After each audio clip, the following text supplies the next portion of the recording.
এ হলো সফেদ আর কালীর গল্প। সফেদ আর কালী দুজনেই হলো এই হাঁসের দলের মুখিয়া।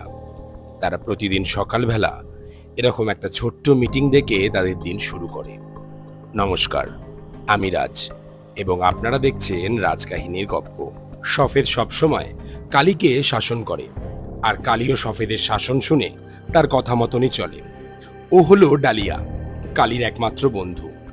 সফেদ এই দলের মুখ্য হলেও এই দলের এক পুরনো খিলাড়ি হলো শম্ভু। সব সময় দূর থেকে সে সফেদ এবং কালীকে নজরে নজরে রাখে। শম্ভু এবং কালীর একটা অনেক দিনের প্রেমের সম্পর্ক ছিল, কিন্তু সফেদ আসার পর কালী ধীরে ধীরে সফেদের দিকে নিজেকে হেলিয়ে দেয়। তারপরে সফেদ গিয়ে কালীকে বিয়ে করে তাদের এখন 6টা বাচ্চা: প্রিয়াঙ্কা, ডলি, সুমনা, পাপিয়া এবং রঞ্জু। এই 6জনকে নিয়ে সফেদ এবং কালী সবসময় খুব খুশিতেই থাকে। সফেদ ছিল এই হাঁসেদের দলের ডান্স টিচার। সেই অদ্ভুত ডান্সের মাধ্যমেই কালীকে পটিয়েছিল এবং তাদের প্রেম শুরু হয়েছিল। এখন হাঁসেদের খাবার খাওয়ার পালা। তারা নর্দমা এবং রাস্তাটাকেই তাদের খাবার জায়গা হিসেবে গণ্য করেছে।